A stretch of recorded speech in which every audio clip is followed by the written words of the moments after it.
your energy forecast for Sunday, May 28th. So today we have the moon in Virgo all day. Of course, we just had our first quarter moon in Virgo pretty much late last evening. So that first quarter moon provides us a shift in energies. There was a build up to making a decision, to seeing new choices, to having new options, new path, new direction available.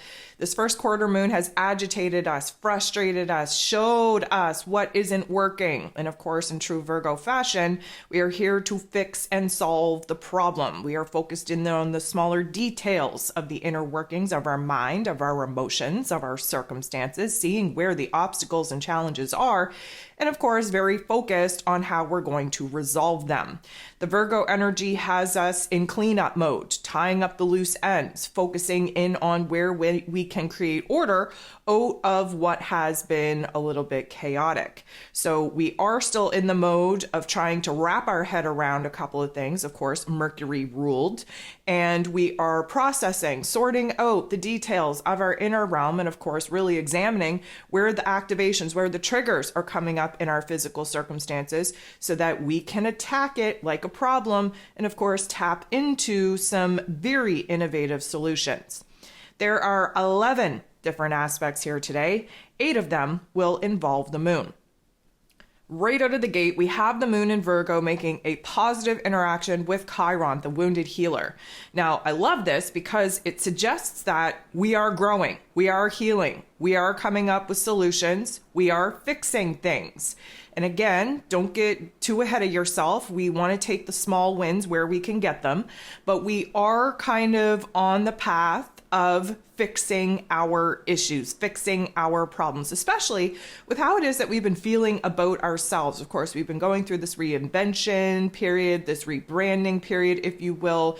We are no longer the versions of ourselves that we once were, but we're not really quite sure who it is that we currently are and who it is that we desire to be.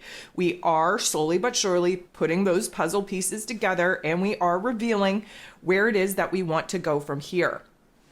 Now, Venus, who is in the latter degrees of this Cancer energy, again, preparing to wrap up these particular life lessons as we move into June, Venus is going to interact with Saturn, the Lord of Karma, who is in this Pisces energy. Yes, this is water on water action, but it's not the most favorable. It's not as harmonizing as we would prefer.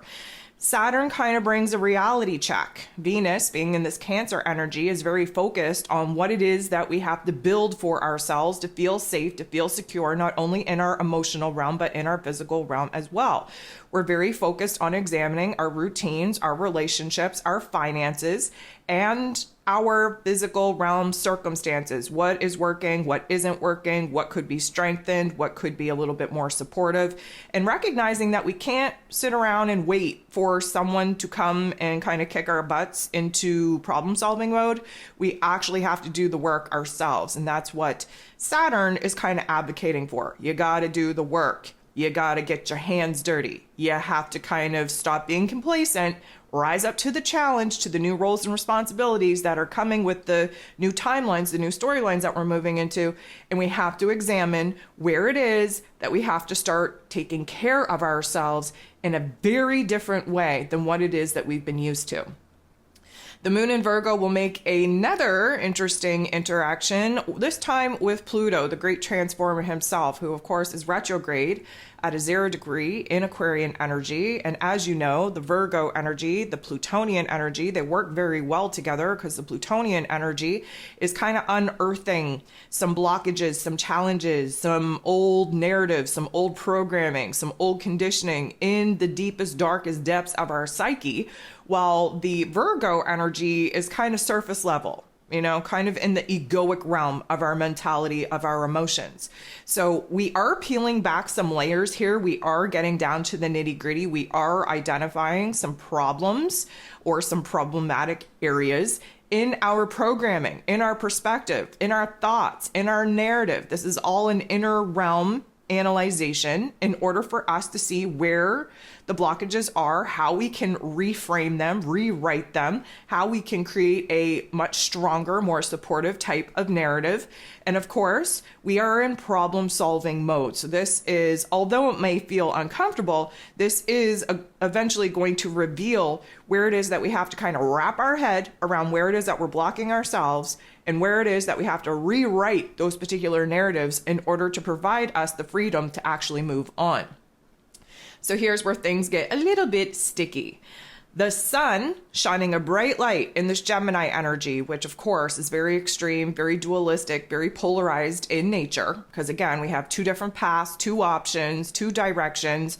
A lot of that is A, staying the same and not changing very much. And of course, B, really changing everything and going balls to the walls and trying to create a new reality. Within that, there are multiple timelines, multiple options, multiple different possibilities for us. But the sun is entering into the boxing ring, really fighting it out with Saturn, the Lord of Karma. So first of all, this is going to slow us down as if we weren't moving at a snail pace already with all of this earth energy. Although our physical bodies are in a state of paralysis, our mind space, our head space, energetically speaking, we are on rapid fire. But this is definitely going to slow us down. Why are we slowing down? Well, because we have to really think about things. Okay, instead of being in a state of acting on things, we have to be in a state of thinking and feeling about these things. And what we're realizing is A, the obstacles and the challenges that are blocking us. B, where it is that we may need to sacrifice our current happiness, pleasure, and joy for long-term success. And where it is that realistically, guys, we've been biting off more than we can chew as far as setting goals, creating dreams, creating visions. They're too big. The problem with too big visions, too big dreams, too big goals is that we set ourselves up for disappointment because they're not attainable in the time frame in which we expect to actually bring them to life. So there's this like realization here that, whoa, we got to slow the roll here. Whoa, we've been living in fantasy land. Let's be a little bit more realistic. Okay, so now we're starting to kind of come back down to earth. Again, Saturn usually gives us that reality check. And we really need to shine a bright light on where it is that we kind of have to reframe our plan, our vision, our dream, our goal, so that we're setting ourselves up for success, not for disappointment. Now, again, a lot of the negative narratives can settle in with Saturn in these, I'm going to say, negative aspects. And a lot of the negative narratives are coming because we don't feel like we're in the right spot for ourselves right now. We don't feel seen. We don't feel heard. We don't feel appreciated. And there's this kind of, gawky narrative that we have towards ourselves that really doesn't feel that encouraging and that supportive for us moving on and moving forward. And so we're kind of stuck in a funk at this particular moment. Now, the moon in Virgo is going to go ahead and make an aspect with Jupiter. And Jupiter tends to magnify whatever it is that we're thinking, whatever it is that we're feeling, whatever it is that we're experiencing. And right now, we are really focused on what isn't working, right? There is this kind of perspective, a quote unquote negative perspective. I say quote unquote because it's not really a negative perspective when we have to kind of analyze the problem in order to come up with a solution to it. However, doesn't feel good, doesn't really, sit well within us. And now it's being magnified. Even more than that, it's being magnified in earth energies. So we are really uncomfortable in the circumstances, in the areas of our lives that we are uncomfortable in. There's a magnification like, wow, I knew I was uncomfortable either in my physical body or in this relationship or in this particular circumstance. I knew I was uncomfortable, but now it's like, wow, this is intense. I really don't like this experience. I really don't want to sit here any longer than I have to. I really want to change. So what's interesting is then we move into a period of time during the day where Mercury, ruler of the mental plane, ruler of information and communication, in this Taurus energy, again, not fully clear of his post-retrograde shadow period and won't be until June 1st. Again, listen to the ascension forecast for this week on kind of understanding why June 1st is such a huge marker for us. But Mercury is going to semi-square Neptune. Neptune is in its place of power in Pisces energy. And so what we get here is a cloudiness, a fog. If you think you've been sitting in a mental fog as of late, which many of us have, this is going to be a time of pure mental confusion. Being so overwhelmed, not being able to see the trees from the forest, not being able to see the forest from the trees, really kind of diluted in what it is that we're looking at. Our perception is off, our belief system is off. We're having a hard time aligning with our intuition, with our higher self. And of course, that just creates absolute chaos on this egoic realm. So we're really kind of in the clouds, if you will. And then the problem with being in the clouds sometimes, first of all, if you're in a negative cloud, that storm cloud just comes down on you. You just create a bigger storm cloud in the sky with all the negative narratives, all the fears, all the doubts, the insecurities. However, if you find yourself in a cloud just daydreaming of alternative circumstances that you would prefer to be experiencing and living other than the ones that you're currently living, the problem with this is that, again, the dream is too big. The vision is unattainable. It's not realistic in nature. And the problem, even more so, is that, Mercury energy, especially with the moon being in Virgo, we need to focus in on the smaller details. That Neptune and Pisces energy doesn't have any time or energy for the smaller details. They're just focused on the bigger, greater, grander picture. And so what happens is that there's a disconnect. We're conjuring up a vision, a dream, a goal that is too big for our bridges, too kind of overwhelming, too unattainable, setting ourselves up for disappointment. Yet we need to be focusing in on the smaller details of what we have control over in the here and now that could possibly align us with having these dreams, these visions, these goals actually come into fruition in some kind of way. So we're kind of all over the place. We're not really on the same page within ourselves. We're having a hard time putting to words what it is that we're feeling. Therefore, we're not expressing ourselves with confidence or with clarity to other people. Our messages aren't being received well. Conversations just end up in a mishap. And overall, we're just kind of creating more chaos by trying to force something that isn't in a position to even to come into fruition at this particular point in time. So this gets us a little bit kind of funky. The moon goes ahead, makes an interaction with the true node. So now the true node, again, is our soul path, our destiny point. Now we're seeing the blockages. We're not growing. We're not healing. We're sitting in the funk. We're picking ourselves apart. We're overly judgmental. We're overly critical of ourselves. We're not, really kind of creating a supportive narrative at all. We're kind of picking ourselves apart even more so than we were earlier. And so we're really starting to have a problem in trying to see how we're moving forward. To add a little bit of salt to the wound, the moon is going to interact with Chiron once again, the wounded healer. At this time, we're not as happy-go-lucky as we were at the beginning of the day with this particular positive aspect. This is a not so nice aspect, which illuminates our options, our decisions, and basically the split in our inner narrative. There's one part of us really harsh, very judgmental, very critical on oneself, just picking things apart and tearing things down.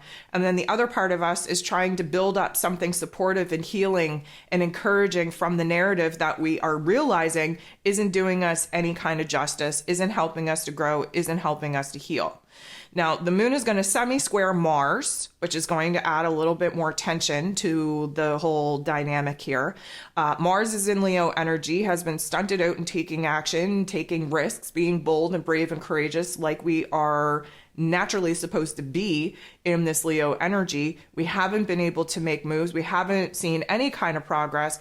And Mars is starting to get ants into his pants so freaking bad that we can't sit still. There is this edginess. There is this festering. There is this just not so nice vibe that wants to take action. But of course, the moon in Virgo is like, listen, we're not even lifting a finger until we have a calculated strategy put into place because we're low on energy. We don't have the energy to waste, first of all. Second of all, we aren't in a time of our creation story that we can afford to fly by the seat of our pants. We really have to be grounded in our approach in tackling the things that need to change and need to transform because we're essentially closing the door on a lot of the elements, a lot of the aspects that was in existence to our old realm, to our old selves.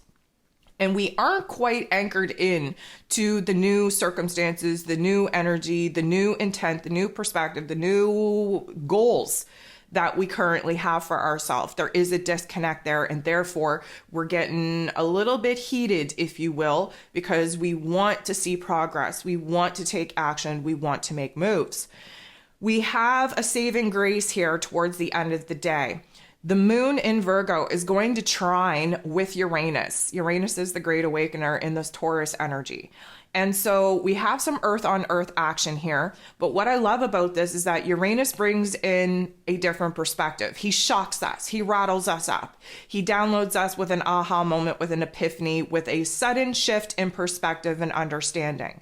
And when we have that kind of electricity that gets zapped into our highest intellect through our physical bodies, not only are we thinking differently and having a different perspective and exploring different ideas and thoughts, but it's essentially changing how it is that we're feeling about ourselves, about the circumstance, about the situation, and about our prospects, and actually moving forward.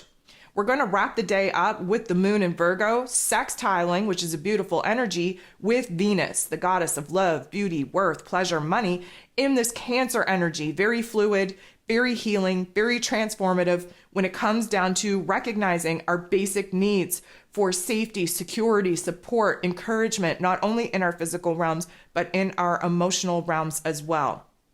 The moon sextiling with Venus in this way is illuminating to us what it is that we feel certain on as far as what we need to build, what we need to change, what we need to create in our lives in order to feel that safety, security, and stability, again, in our physical realms and in our emotional realms as well. We are putting the pieces together. This discomfort that we've been sitting in, the negative narratives that we've been having, the emotional funk that we've been sitting in does illuminate for us what we would want to experience in the place of the uncomfortability that we're currently sitting in. And when we have aha moments, when we have epiphanies, when we change our mind and change our emotions, it opens us up to what it is that is possible for us when we get out of the funk, we get out of the darkness, we get out of that negative Nancy narrative.